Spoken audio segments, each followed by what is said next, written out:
Welcome to Strategic Insights, brought to you by PrideStaff. On each episode, we bring you interviews with leading management and employment experts from across the country. Your host for Strategic Insights is Brad Smith. And now, here's Brad.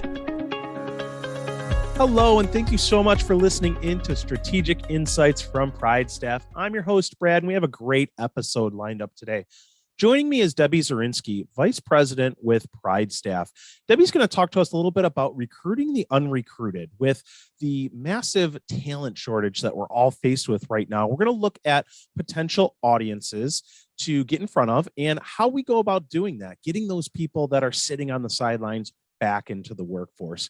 Debbie, thank you so much for joining us today. Brad, thanks for having me. It's great to be here. All right. So to set the stage for this episode, I want to look at some data. A lot of people, when they think about the talent shortage right now, think that the pandemic was the root cause. So COVID hit and everybody stopped working, and this was the cause of the employee shortage. But recently we had a leading labor economist, Ron Hetrick, on from EMSI. He did a live webinar with us and presented some really interesting statistics that were really astounding to me. And I want to start off with some of those. In 2020, we saw the most people retire and leave the workforce in U.S. history. Imagine that. The most people retiring in the history of the U.S. We now have more Gen X than baby boomers in the workforce. And both of those are outpaced by millennials, who now make up 56 million workers. That hard-charging, hard-working baby boomer generation is now exiting the workforce, and they're doing it at record numbers. For the last 2 decades, our birth rate has been declining, and we haven't replaced the people that are leaving the workforce. And in fact, 2020 saw the lowest birth rate in our history. And on top of all this, the pandemic did drive down labor participation rates. We're missing 5 million people from the labor pool. So those are some scary statistics, especially if you're trying to lead a high growth organization, or you're trying to maintain a competitive advantage in your market, or you're an HR professional that is looking to fill a bunch of positions across the entire organization. It's really, really scary. Debbie, you work with so many companies all across the United States. What are you hearing? You know, Brad, even before COVID, we were starting to see this decline in good talent available in the workplace. And now along came COVID and just magnified the situation. And so people are running around in that panic of, oh my gosh, I can't find people.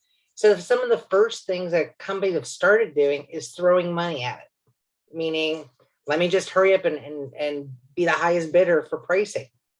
But really, we've got to look at the root of, where do you actually find people? Because what we're all forgetting is there's a labor pool out there of people working. In the last 2 years, they're now starting to suffer a lot of burnout. They're stressed out. They're looking at their managers saying, hey, I don't think this is the company I want to be at for long term. So and they're also stretched thin because they are shorthanded at the company. So their turnover is starting to increase. They're starting to look around, but companies need to take a good look internally and say, hey, recruiting is going to be part of this. I'm probably not doing a great job at retention, but I do need to go find folks. So there's it's like the perfect storm's just brewing out there like crazy.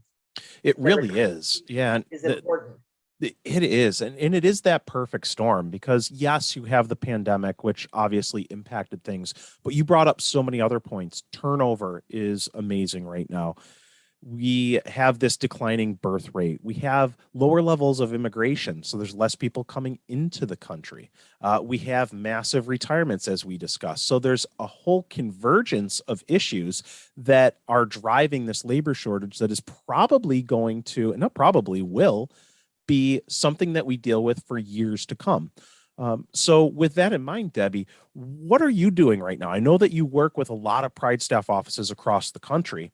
What are you doing to successfully find people to uncover this talent and help with retention and recruiting? Brad, I'm kind of smiling because when you're in the recruiting industry, there's a lot of what we would call non-traditional, meaning we don't just put an ad out there. We don't just put a sign on the front lawn that says we're hiring.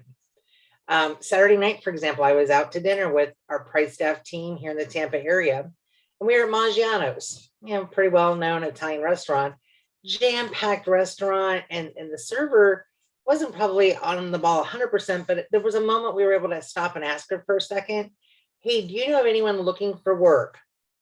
Man, she stopped everything and leaned over and said, oh my gosh, my girlfriend just moved the area. She's a customer service rep and she's bilingual and she would love to get a job and she doesn't even know where to start. Amanda couldn't get in her purse fast enough to pull her business card out. And then we asked the name of the person and said, have her call us on Monday. We'll take great care of her. So we all have to remember, if we're in any capacity for hiring, are we talking to all the people we engage with? Not just at work time, but if we're doing, if I'm going grocery shopping, if I'm going out to pick up some food for lunch, if I am sitting in a restaurant, if I'm in a store shopping, am I talking to the clerk, the retail clerk?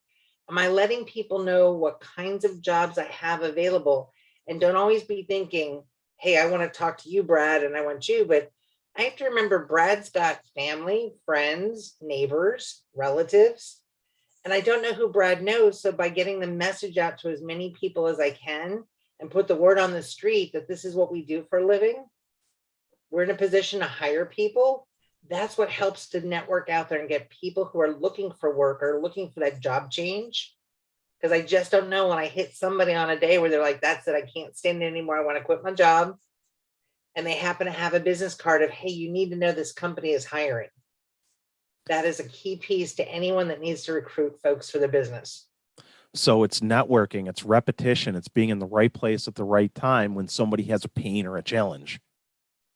Exactly. And for women, men too, who go get a manicure, pedicure, I got to tell you, the nail salon's another great source. You're sitting there and you're thinking, hey, what harm is it to just mention, hey, by the way, my company's always looking to hire X, Y, or Z. Can I leave a card with you? And that's how you'll get the word out there sooner than later, and how you can have the direct connection with people. And people love to talk about it because they'll start asking you. And that's what the one woman Saturday night said, can you tell me where the jobs are? Like what part of town? Well, sure, we can answer those questions. We're not going to hide it. They're over in the Westchester area. If they ask, what's the salary? Give them the range. Help answer the questions because they want to be comfortable, not, that you have a real job and you're looking for real people. I think that's important too, that concept of a real job and real people, and sharing those details and being open and being transparent.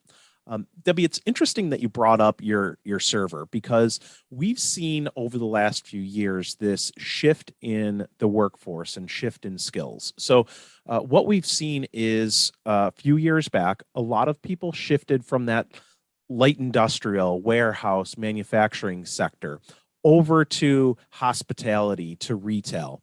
And then the pandemic hit and hospitality and retail were decimated. A lot of people don't want to work in those settings for fear of health or wage issues or a whole host of other reasons. How do we get, as employers, people to shift back to other positions, whether it's office clerical, whether it's manufacturing, light industrial? How can we leverage those people in retail, in hospitality, that maybe want to shift into other areas and change their careers? How do we approach them?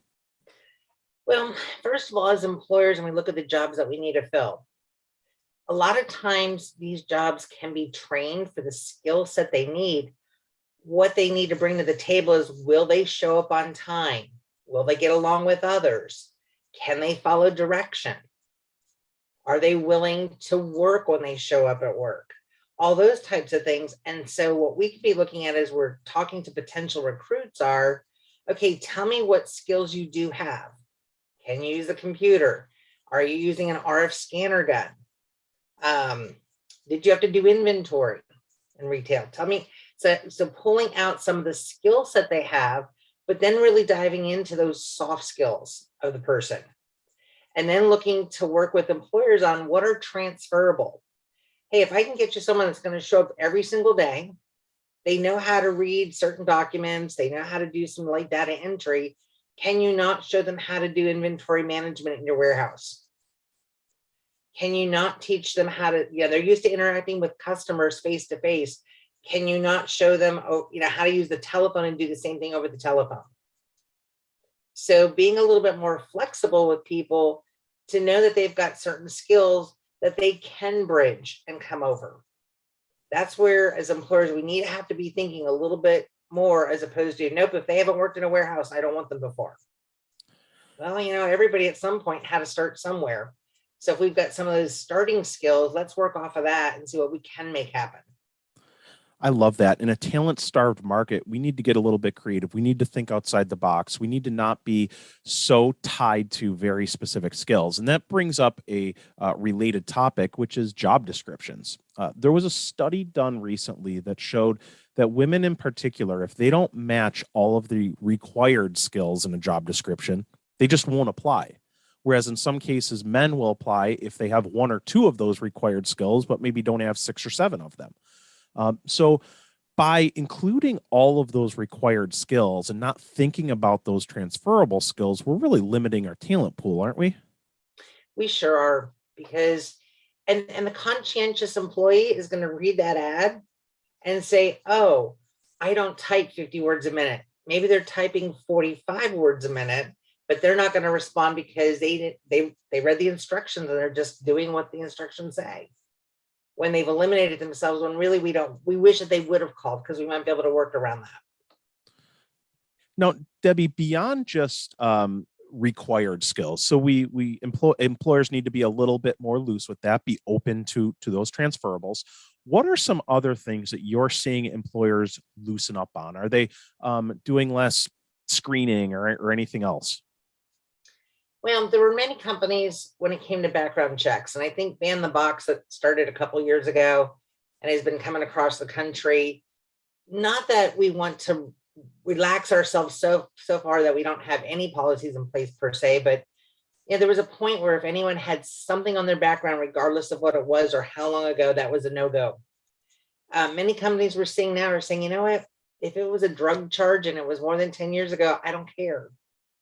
If it was a DUI and it was 5 years ago and they're not going to be driving anything, I don't care. And it's not that we're saying we don't care that there was something on the background. We're saying, you know what, does that really matter as it relates to the job itself? So they still may have some, years ago, they would have said, nope, I don't care. I just want someone 100% clean. And now they're starting to say, you know what, let's kind of do a cutoff here. And there's certain things that I'm willing to accept that I may not have in the past. And the same thing with the drug testing. We're seeing a little bit of that too, where because marijuana, quite frankly, is becoming legal in many states. And there are ways that you have to look at it, because it's just like alcohol is legal, but you can't go to work drunk. Well, you can't go to work higher than a kite either. But many employers are saying, hey, I'm not worried about you checking for marijuana. These other drugs, yeah, because they are illegal drugs. And so I don't want to know that they're illegal. But I'm not as concerned with marijuana, especially if we're in a state where it's a legal thing, or, because then they're going to go to a review officer and be told anyway, it is medical and it's fine. So some employers are just saying, let's back up on that. And that's where we're going to focus more on the person as to what have they recently been doing for the work experience, because that'll speak a lot more volumes than the background check or the drug test. Yeah, and with a 5 million worker shortage, we're going to have to get and be open to second chances. And I love your point of looking at recent history. Maybe something that happened 10 years ago doesn't matter as much as their performance over the last year or two. Now, well, and people are also looking for a little bit more flexibility at work, because everyone has family issues or whatever's coming up personally. So they're looking for the employer to be a little bit more flexible on the hours. And I see that a lot too with companies. They'll say, you know what, as long as the job gets done, if they can't get here till 9 o'clock, I think I'm willing to work with them from 9 to 3 or they'll make up this, or they want to come in at 10 and stay 10 to 6. And some of the positions, they'll say, you know what, we really don't need it 8 hours a day. If they only want to work 5 hours a day, we're good with that too. So anything that we might consider traditional, it's almost like there's no such thing as traditional anymore in some cases. Yeah, in some cases, I think you're dead on. We need to be a little bit more flexible in our required skills, in loosening up our overall requirements and background, in looking at other opportunities to change from maybe a traditional 8 or 10 hour work day and split that up a little bit more, be more flexible. Now, Debbie, I want to get back to something you mentioned earlier. So you shared that whenever you're out in the public, you're asking for referrals. You asked your server at a restaurant. You asked at the nail and hair salon. What are some other unique places where you found success in asking for referrals or just networking? Well, Brad, again, once this gets in your blood, you just kind of do it all the time and don't think about it. And not everyone goes to church, but there's a lot of churches out there that have support groups, and they're looking for speakers to come in and work with the special groups that they have that get together to talk about career advancements. A lot of them have job boards that are online. So all you have to do is call a church and just say, hey, do you have a way to, if I send you like an ad or something that tells you about what kind of people I'm looking for, is there any way for you to post it for your membership to see? The high schools, oh my goodness. Everyone, this time of year, it's not that many more months to go. If you have a high school senior, you're already as the parent worrying about what are they going to do after school beside college or a summer job.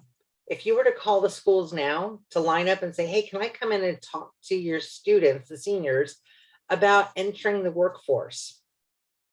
Just kind of do's and don'ts when they're on an interview, because who else is really teaching them how to go do this?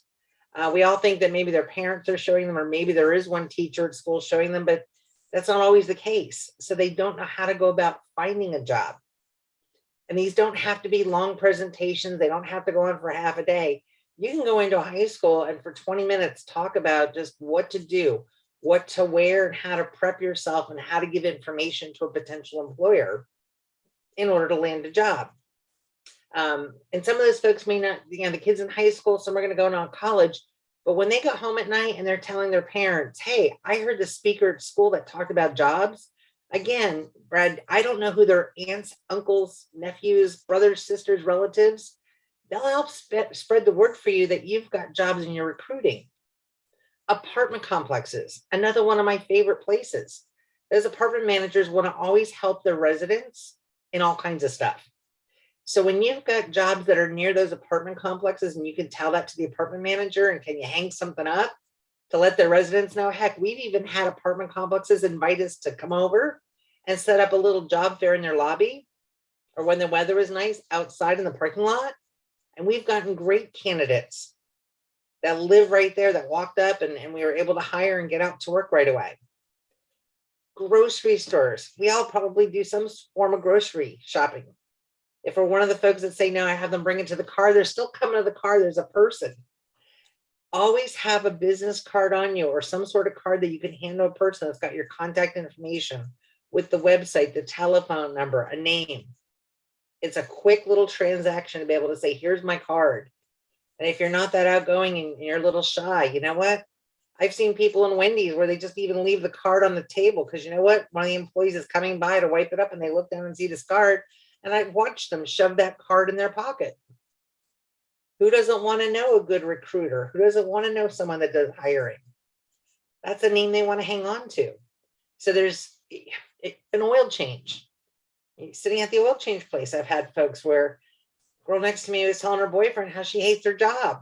Well, guess what happened? Couldn't help myself. And my hand goes in my purse like automatic. Out comes my business card.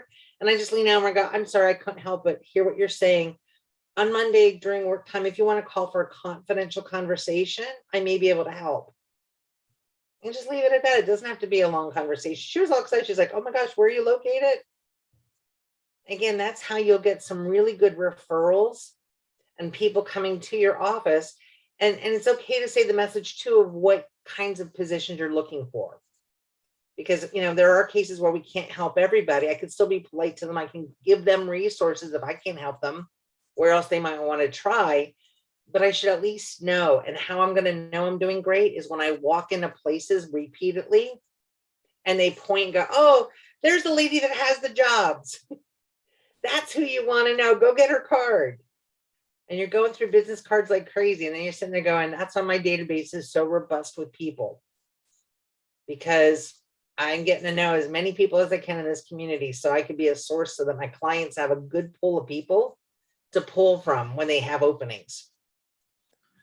Debbie, so many good points there. And I'm sitting here thinking to myself, personally, I would never go, or I wouldn't have gone and spoke to a high school class, because we don't hire people out of high school. We need people with a college degree. But your point is well taken, in that those high schoolers know so many people. Their parents might be a great fit for our company. Their cousins might be someone that I'm hiring. They might go and tell their teacher, who has a bunch of friends. It can be an amazing referral source. And then the other one I love is apartment complexes. I would never have thought to approach a apartment complex manager, but it makes sense for so many reasons. They want their people to pay rent. They need to be gainfully employed if they're going to pay rent. And also, people oftentimes are looking for shorter commutes. Let's look for apartments or housing complexes around our employers' physical locations and reach out to those places and try to find some great hidden talent there. Just great tips. Thank you so much for sharing those. What about local or government agencies? So, are those a good source for you? They are. And Brad, it's like anything else I'm looking at. I do have to go to the source, work it a little bit, and then I may decide that, hey, this may not be the best source. And I can give you an example. I was in a market once where I thought I was reaching out and getting some folks that may have some skills, but I found that they were all just recent parolees. So I had to call the parole officer and thank him for thinking of me. But because the folks were so recently incarcerated, regardless of the crime, they didn't have recent work experience at all, and I wasn't going to be able to help. So that's a case where, all these sources may not be the best. And I said, I appreciate it, but then there are a lot of veterans groups. In fact, I know you were talking to was Mike on our Answer Hub, and he's a veteran, and he was telling me how he goes to the American Legion. I said, yeah, we think American Legion, old stuffy men smoking and drinking beer in the middle of the day. I said, well, we forget that those are grandparents who have kids. We forget those are parents that have kids. We forget some of them just recently came out of the military and aren't sure how to go about civilian life to find a job. All you need to do is call the local VFW or American Legion, talk to the commander and say, can I put a poster up or something that says I've got jobs? If there's a military base in town, I know San Antonio, Roger down there and Frank have hooked up with their local military folks, and they're getting a lot of good candidates. And you have to remember, not just ex-military, but trailing spouses. When the military gets moved around a lot, you got spouses who keep going to different towns. They're usually good for about 2 or 3 years until if they have to move again, but they're there for a while and they've got great skill sets. So tapping into that. The welfare to work programs out there. There's a lot of folks on welfare, and whether we realize it or not, there's a lot of programs to try to help those folks get off of welfare. You just have to reach in your local community. Usually if you just go online and Google it, you'll find them, and reach out to them and say, hey, how can I partner up with you? So if you've got a class that's getting ready to graduate with some skills, because they'll teach folks typing, welding, how to work a forklift, data entry, tap into them. The folks may not have actual work experience, but they've now been taught skills that are transferable to go into the workplace. And the government agencies will help those folks with that transition also by giving them a lot of resources. So that could also be a good source for folks to find them. Catholic Charities also does a lot with different refugees. And they have all the path cleared of obstacles to get people to work. They just need to find employers who will take these folks and put them to work. So you got to hook up with these groups. Yeah. And it starts, like you said, by networking, by reaching out, by making a connection. And I love the point too, that it may not pay dividends immediately. We need to work these relationships, work these connections, uncover the associations, the networks, the groups that do drive high quality talent and look for those transferable skills. I love the idea of looking at military and military spouses and thinking about ways that we can help them in the community. Oftentimes, those people are extremely driven. They're extremely focused, some of the strongest work ethics that you will find.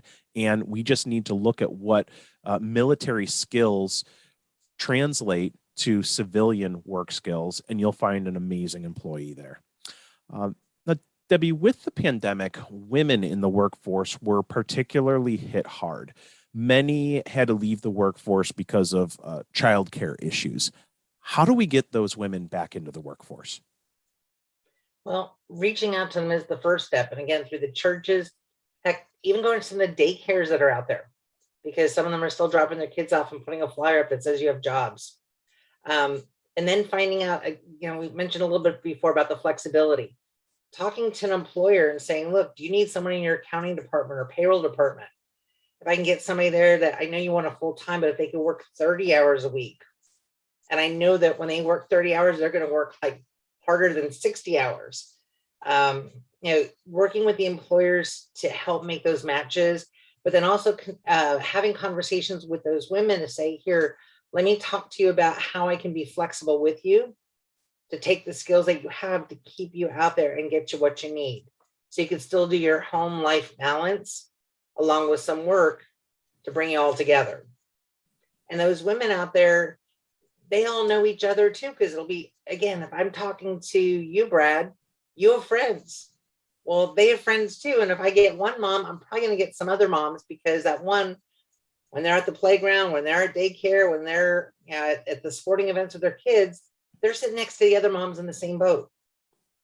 So they will also help with the recruiting and helping me find like people like them. So Debbie, there's been this consistent theme of networking and building referral sources. So building on that, does PrideStaff have like a formal referral program? You know what, Brad, thanks for asking, because we do. We have an employee referral program where we'll pay $100 for our referrals, and we'll even pay it if you're not even an employee of ours.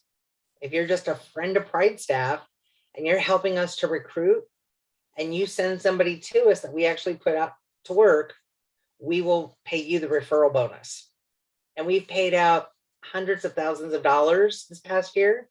And we're planning on doing the same as we continue to look at our referral bonus and our program with our people, because they feel that good about referring us, because they know that we'll take good care of the referrals that they send us.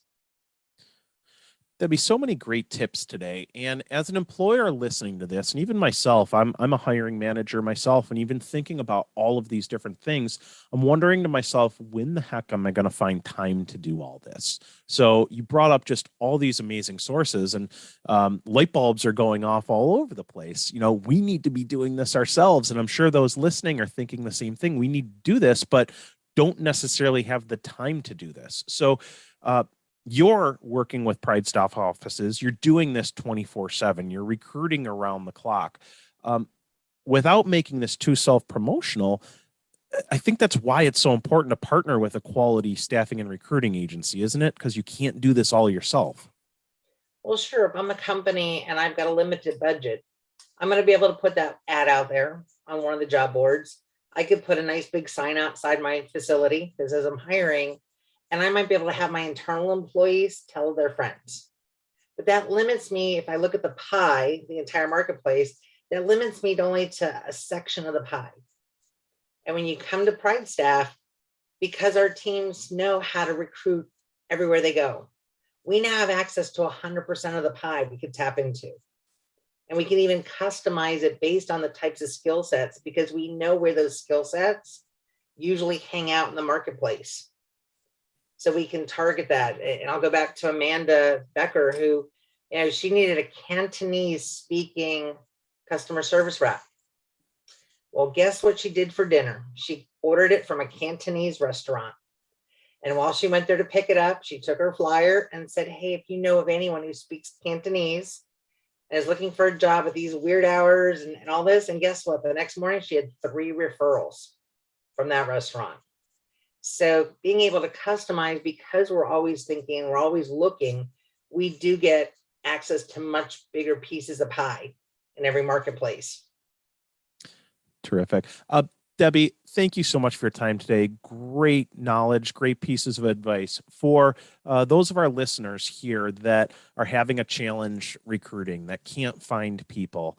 Any closing words of wisdom for them? Don't be afraid to ask. And sometimes you may have ideas that we didn't think of for recruiting. We'd love to hear them because there's nothing too crazy for us. And if you don't want to try it, we're willing to try it.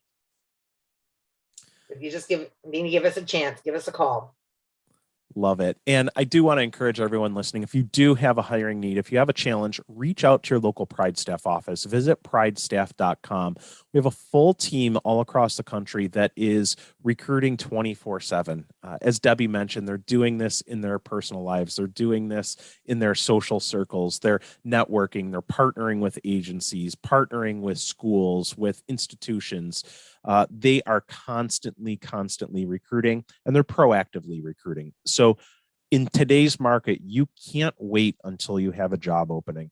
You need to partner with somebody that is on the lookout for the types of people that you need constantly. Be proactive with your recruitment efforts. Partner with an agency like PrideStaff and get a helping hand. Debbie, for all of those that are listening, I want to thank you again so much for your time, great insights, and thank you everyone for listening. Thank you for listening to Strategic Insights, brought to you by PrideStaff. Whether you're looking for high-level workforce consulting or staffing help to meet demands, PrideStaff is here to help.